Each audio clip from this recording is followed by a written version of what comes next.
Madame, Monsieur, bonjour, bienvenue dans ce journal à la une de l'actualité ce 13h. Ils sont venus des 4 départements du Sud Comoé, une forte délégation de cette région chez le président de la République. Les chefs coutumiers, les élus et cadres ont échangé hier dimanche avec le chef de l'État à sa résidence à Cocody. Ils apportent leur soutien à Alassane Ouattara. L'appel à se présenter comme candidat pour la présidentielle à venir. Démarrage des épreuves écrites du bac général ce lundi. Les candidats ont commencé par le français ce matin.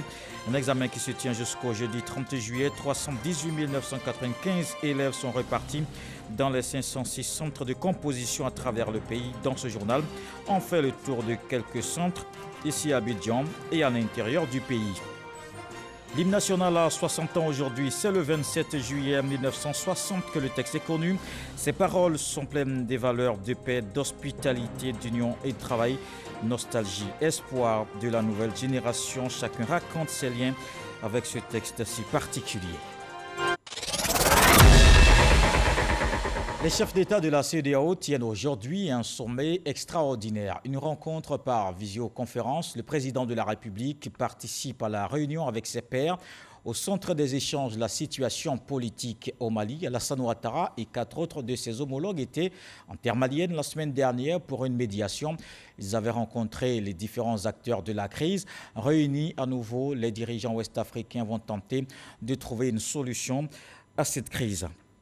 Et avant cette rencontre, ce matin, le président de la République a reçu les élus, les cadres et les autorités coutumières du Sud Comoé.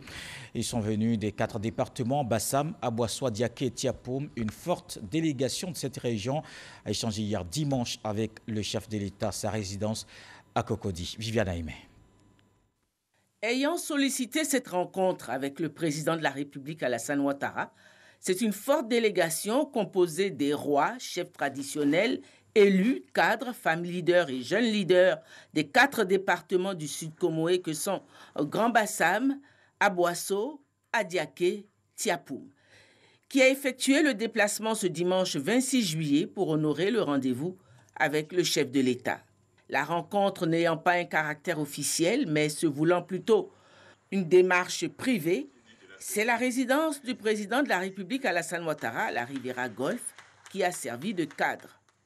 Sacrifiant aux us et coutumes de la tradition, il y a eu tout d'abord l'échange des nouvelles. La délégation du Sud Comoé a situé l'objet de sa visite au président de la République. Le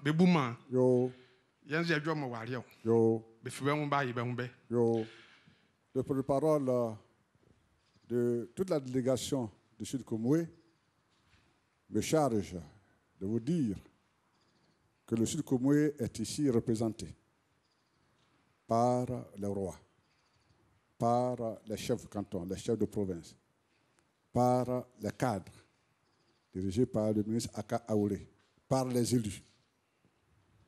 Ils sont venus pour vous dire toutes leurs condoléances. Car ils ont appris, et toute la nation d'ailleurs, que votre fils, que vous avez élevé, à qui vous avez voulu transmettre la succession, Dieu vous l'a arraché. Ceux qui pouvaient se rendre à Korogo pour vous soutenir ont pu partir. Mais toute la population de Sukomoué n'a pas pu, en raison de diverses raisons.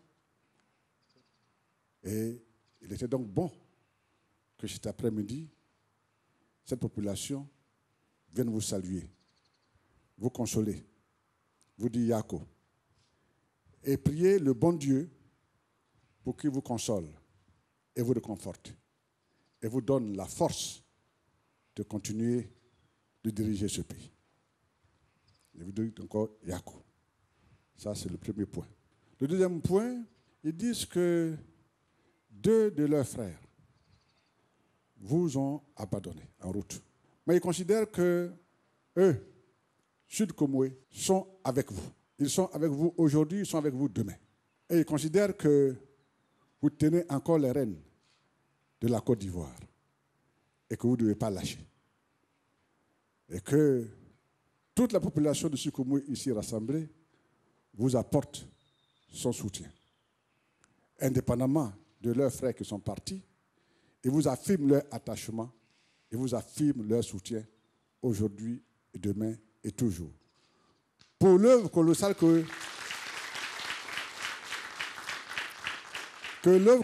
vous avez abattue pour la Côte d'Ivoire et pour le Sud-Comoé, et que vous ne les jugez pas à travers le comportement de deux de leurs frères, que vous continuez à leur faire confiance, et vous continuez à compter sur eux, et qu'ils prient pour vous, et ils prient Dieu pour que Dieu continue de vous renforcer, vous donner la santé, et que la douleur que vous ressentez dans la perte de votre fils, vous trouvez la consolation dans tous ces enfants qui sont aussi vos fils et vos frères. Le rôle est revenu au ministre Aka Owele, désormais porte-flambeau de la région du Sud-Comoé, d'adresser au président de la République les condoléances de toute cette région pour le deuil qui a frappé toute la Côte d'Ivoire.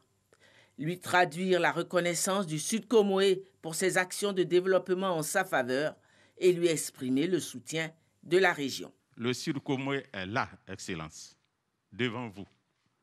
Dans son harmonieuse diversité, représenté et conduit par ses rois. 6 des 8 rois sont là. Un est en Belgique et un représenté. Représenté et conduit par ses rois, chefs de village, chefs de canton, élus, opérateurs économiques, cadres politiques et administratifs. Le premier point, d'abord, nous sommes là, Excellence, pour vous dire Yako. Yako, Monsieur le Président, pour la perte cruelle de votre fils, de votre plus fidèle collaborateur, celui qui avait été unanimement choisi par le RHDP pour assurer la continuité de votre œuvre exceptionnelle, particulièrement en matière de développement socio-économique et humain. Le deuxième point de notre message est tiré de la formule d'un sage de chez nous qui dit en substance « Celui qui n'est pas reconnaissant est un sorcier ». Le bienfait doit plutôt se nourrir toujours de remerciements. Nous sommes donc venus vous traduire, Excellence, notre profonde gratitude et toute notre reconnaissance. Et vous dire respectueusement, du fond du cœur, merci, Excellence. Grand merci pour le développement que vous avez apporté dans le Sud-Comoé. Ce développement que le Sud-Comoé attendait des décennies durant. Aujourd'hui, le Sud-Comoé, comme toute la Côte d'Ivoire, goûte au bonheur ou au bien-être du développement intégral. Excellence, Monsieur le Président, quand on sait qu'en 50 ans, de 1960 à 2010, Abosso Commune avait reçu plus de 200 millions d'investissements de l'État.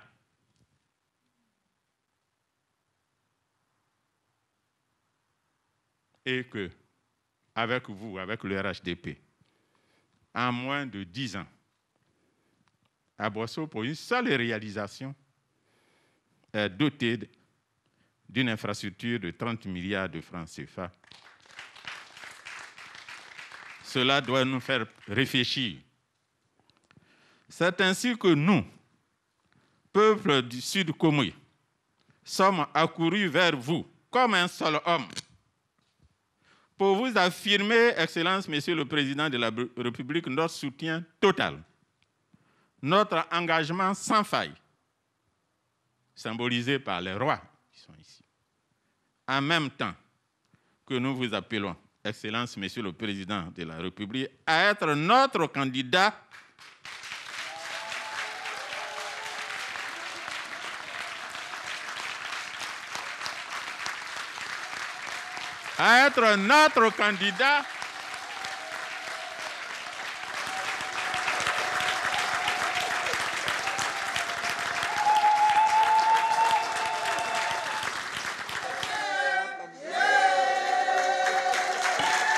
le candidat du Sud-Comoé, votre région d'origine, car Assini est là,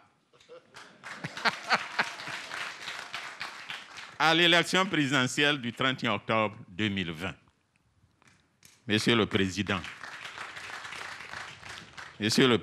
votre bilan à la tête du pays en seulement 10 ans, d'ailleurs ça fait moins de 10 ans, encore 10 ans, on devrait dire 9 ans et demi, et au sortir d'une crise dévastatrice, est si élogieux qu'il incline ceux qui sont de bonne foi. Et nous le sommes. Le président vous dit, Président, continuez. Continuez le Sud Comoé avec vous. Joignant l'acte à la parole et pour témoigner la sincérité de son soutien et son engagement pour son candidat, la région du Sud Comoé, séance tenante, s'est acquittée du paiement de la caution de 50 millions de francs exigés pour la candidature à la présidence de la République. Le président de la République, encore visiblement éprouvé, a remercié ses hôtes pour leur présence et la confiance placée en lui. Je voudrais donc à mon tour vous présenter toutes mes condoléances et vous dire Yako à nouveau. Je traverse une période de peine immense, donc vous me permettrez de ne pas être long, mais surtout de vous dire toute ma gratitude. Je suis profondément ému. Et je n'ai pas vraiment de mots assez forts pour vous exprimer ma reconnaissance. Je voudrais juste vous dire toute ma sincérité. Voyez-vous, si vous regardez ce bâtiment derrière, ce sont mes bureaux qui devaient être terminés pour octobre. Parce que, bien évidemment, le RHDP avait choisi son candidat et je me suis organisé pour réactiver mon institut et pour avoir mes bureaux ici en vue de reprendre une autre activité. Mais l'on dit que l'homme propose, Dieu dispose. Et le décès de mon fils Amadou Gon Coulibaly a été véritablement un choc pour moi. Et je vous remercie du message de soutien que vous venez de me porter. Et je vous demanderai de me laisser quelque temps pour que la période du deuil puisse me permettre de vraiment me concentrer sur les souvenirs et les douleurs que je ressens avec le décès de mon fils Amadou Gon Coulibaly. Mais je veux aussi vous rassurer que moi, je ne peux pas avoir de ressentiment contre qui que ce soit. Je crois que vous me connaissez tous. Je n'ai jamais eu de problème avec qui que ce soit. Et je n'en aurai pas. Je n'en aurai pas avec mes frères dont vous avez parlé. Vous savez, nous sommes sur cette terre pour quelques années, quelques décennies. Je crois qu'on doit tout faire pour vivre ensemble dans l'harmonie et dans la paix. Et c'est ce que je me suis donné comme vision. Et donc, je voudrais rassurer leur majesté qu'il n'y aura pas du tout de problème par rapport à mes frères en question. Ils demeurent mes frères et bien évidemment, dans la vie, chacun choisit son chemin. Mais nous considérons que la Côte d'Ivoire a fait des progrès énormes, comme vous l'avez indiqué, ces 9 dernières années. Évidemment, pour le Sud Comoé, nous avons fait plus que les 50 des précédentes années. Mais cela ne suffit pas parce qu'il y a encore beaucoup à faire. Et je voudrais vous donner l'assurance que le RHDP continuera d'avoir la même détermination pour aider les populations du Sud Comoé et toutes les populations de Côte d'Ivoire. Je crois que c'est essentiel que le pays continue de progresser, mais surtout de le faire dans la paix et dans l'entente. Et je voudrais continuer de compter sur chacune et chacun de vous pour que notre pays continue dans la paix.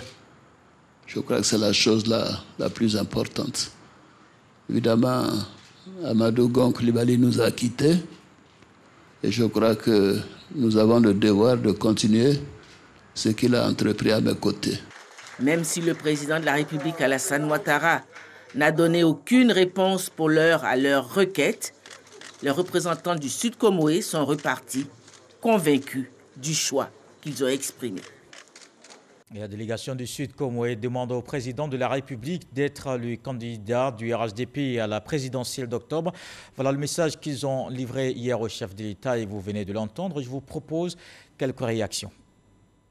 Tout ce qu'il a fait pour nous, nous sommes d'accord avec le président de la République. Nous le soutenons, nous sommes avec lui. J'ai conduit toute une population jusqu'ici. Nous sommes à peu près, pour le royaume, 50 personnes, puisque c'est tout le Sud Comoé. Et comme il y a plusieurs royaumes, au niveau du royaume, nous sommes une cinquantaine. Nous sommes là parce que nous sommes acquis pour la cause du président de la République. Actuellement, les circonstances que nous vivons au niveau de la Côte d'Ivoire, la population d'Adjuroti voit que la décision actuelle de M. le Président doit être revue. Et la meilleure décision, c'est de l'amener à accepter. La population est prête, effectivement, à suivre la décision que nous vous disons. Vous savez, nous sommes les lagunaires. Il est tout à fait normal qu'il continue de diriger la pirogue d'Ivoire. C'est à ce titre que nous sommes venus demander qu'après le deuil, d'avoir pitié des Ivoiriens, pour la paix en Côte d'Ivoire, qu'il continue d'être à la tête, au bout de la pirogue, pour nous conduire jusqu'au bon port. On a été mandaté par notre population pour venir faire la compassion de notre frère qui nous a quittés brutalement. Et tout le Sanvi et le Sud Comoé en est beaucoup conscient et que nous devons regarder dans la même direction. C'était une forte mobilisation de la région du Sud Comoé. Les cadres étaient aussi présents à cette rencontre hier à la résidence du chef de l'État. Ils se sont prononcés au micro de nos reporters. Nous nous trouvons donc à 3 mois de l'élection présidentielle. Et cette situation constitue un cas de force majeure qu'il faut gérer avec lucidité et sagesse. Et notre analyse nous amène à venir vers le président pour le supplier, lui demander de répondre à l'appel de la Côte d'Ivoire et à l'appel du RHDP et de se mettre à nouveau au service du pays pour continuer l'œuvre gigantesque qu'il a entreprise après Houphouët-Boigny. Vu l'urgence, il faut pour nous un candidat qui nous rassure, qui permette d'assurer notre victoire au premier tour, le 31 octobre 2020. Et pour cela, il faut un candidat qui rassure non seulement les militants du RHDP, qui rassure aussi les Ivoiriens et qui puisse rassurer à l'international.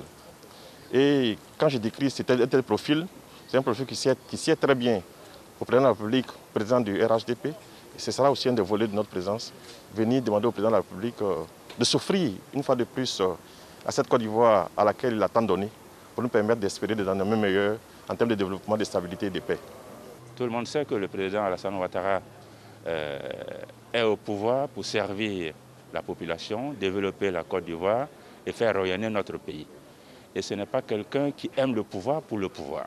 La preuve, il a transmis le pouvoir à son fils pour continuer son œuvre. Mais Dieu ayant voulu autrement, et vu les circonstances, eh bien, nous sommes là également pour demander au président de la République, une fois de plus, de faire ce grand sacrifice pour porter les couleurs du RHDP, être candidat à la présidentielle du 31 octobre, pour continuer l'œuvre et maintenir la cohésion, tant au sein du RHDP qu'au niveau national. Le Grand Bassam, à l'instar de nombreuses villes de Côte d'Ivoire, a bénéficié des retombées positives du programme de développement du chef de l'État.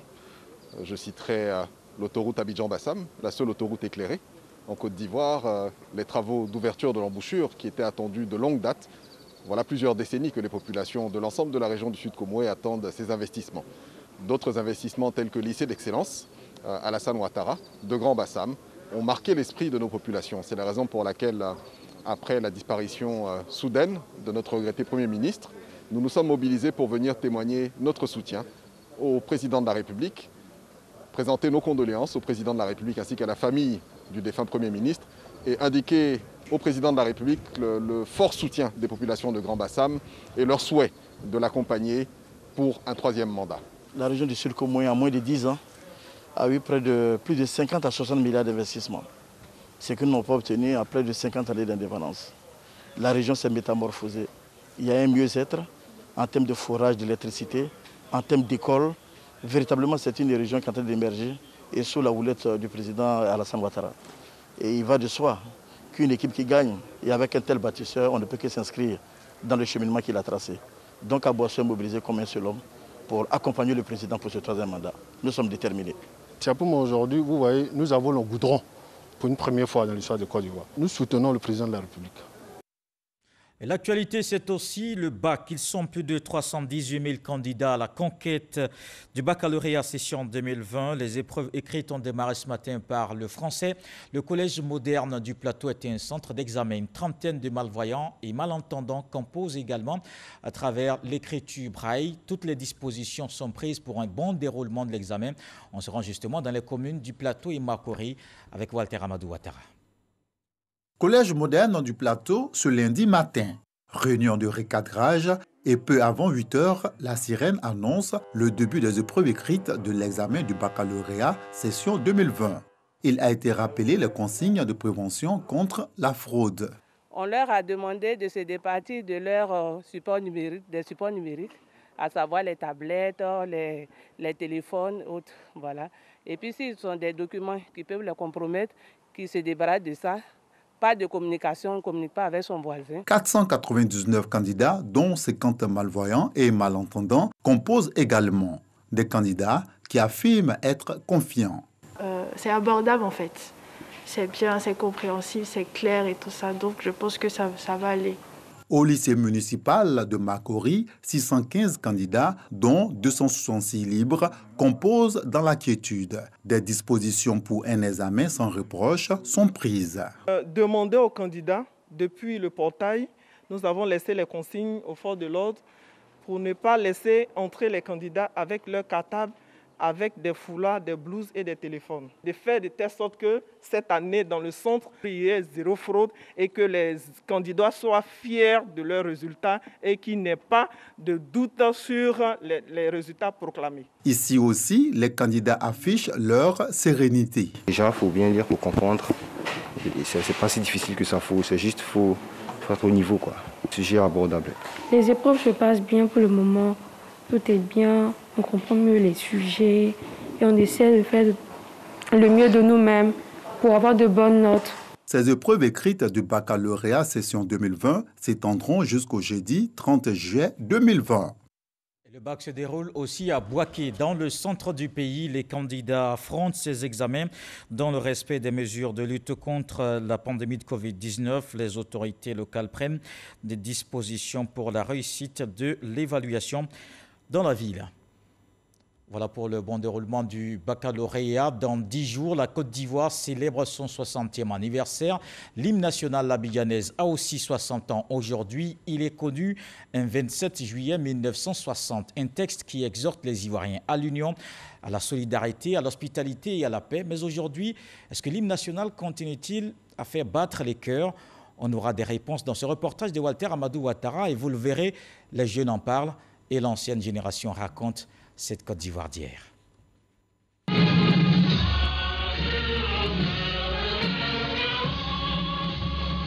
L'abidjanaise, l'hymne national de la République de Côte d'Ivoire, a été adopté le 27 juin 1960, soit 10 jours avant la cession du pays à l'indépendance. L'abidjanaise est un chant fédérateur. Chaque citoyen ivoirien se reconnaît en ce chant depuis sa création. Cette septuagénaire se rappelle encore des premiers frissons ressentis à l'entame de l'hymne national alors qu'elle venait à peine de franchir le seuil de l'école primaire à Daloa. On se mettait au garde à vous comme ça et puis on chantait l'hymne national avec fierté parce que c'est l'hymne de notre pays, c'est ce qu'on nous a appris. On nous a dit si on entendait chanter l'hymne national, on ne devait pas bouger. Même quand tu m'achètes, tu devais t'arrêter pour écouter l'hymne national. Pays d'hospitalité, effectivement. Ce n'est pas des paroles sorties comme ça. Ça a été sous l'Esprit Saint. Moi, je pense que c'est l'Esprit Saint qui a inspiré toutes ces paroles-là pour ce pays-là. Aujourd'hui, l'Abidjanaise continue de garder ses valeurs auprès de la jeunesse, même si à ce niveau, beaucoup reste à faire. Frères ivoiriens, le pays nous appelle, si nous avons dans la paix ramener la liberté, notre devoir sera d'être un modèle de l'espérance promise à l'humanité. Ça réchauffe encore le cœur d'entendre que notre pays est toujours terre d'hospitalité et que nous, les vaillants ivoiriens, nous nous levons et que nous battons pour notre pays. Fiers artisans, c'est ça qui me marque. L'hymne national éveille les consciences et quand on chante l'hymne national, nous Ivoiriens, nous nous sentons fiers de cette Côte d'Ivoire qui se développe au fur et à mesure à travers les efforts qui ont été faits par les présidents. Quelle attitude adopter pendant l'exécution de l'hymne national? Quand un Ivoirien entend cet hymne national, il doit être fier de l'entendre. Il doit avoir une posture correcte.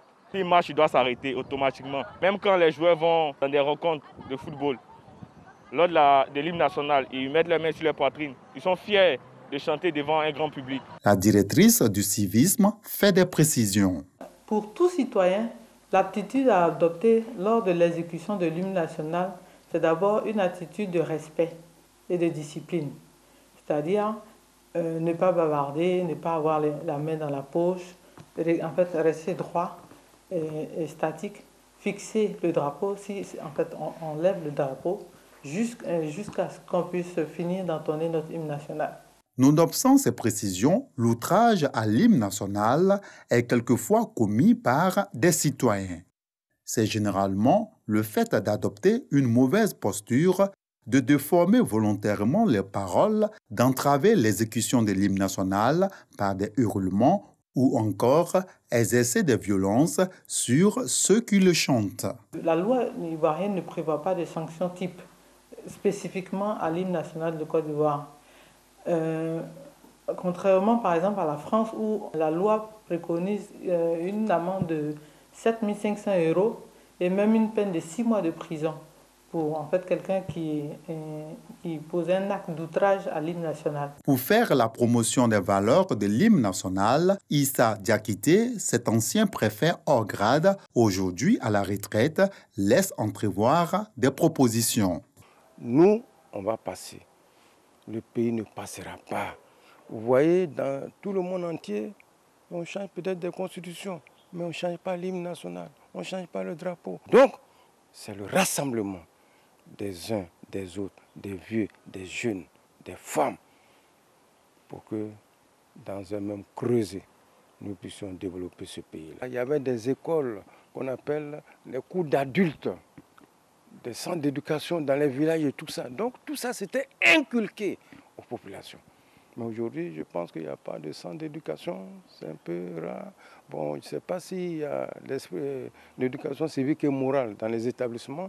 Quel est le volume horaire qui est accordé à tout ça? Voilà, je pense que c'est tout ça qu'il faut revoir, essayer de repenser certains pans de l'éducation de notre pays sur lesquels on insisterait, voilà, et faire appel souvent aux anciens pour encadrer. Le principal auteur de l'hymne national est Monseigneur Pierre-Marie Coty, décédé le 17 juin 2020 à Abidjan, et le compositeur de la musique de l'Abidjanaise est l'abbé Pierre-Michel Pango, aussi décédé le 20 octobre 1993 à Abidjan. Des modifications ont été apportées à l'hymne national par Mathieu Ikra, à l'époque député de Beaunois. C'est un sujet de Walter Amadou Ouattara sur l'hymne national adopté le 27 juillet 1960. Et l'un des acteurs clés de l'hymne national, le parolier, vous le savez, n'est plus Monseigneur Pierre-Marie Coty, qui sera inhumé le mardi 4 août. Toute la Côte d'Ivoire salue la mémoire de cette personnalité. Puis le pays continue aussi la lutte contre la Covid-19. Le gouvernement insiste sur le respect des mesures afin d'arriver à bout de la pandémie.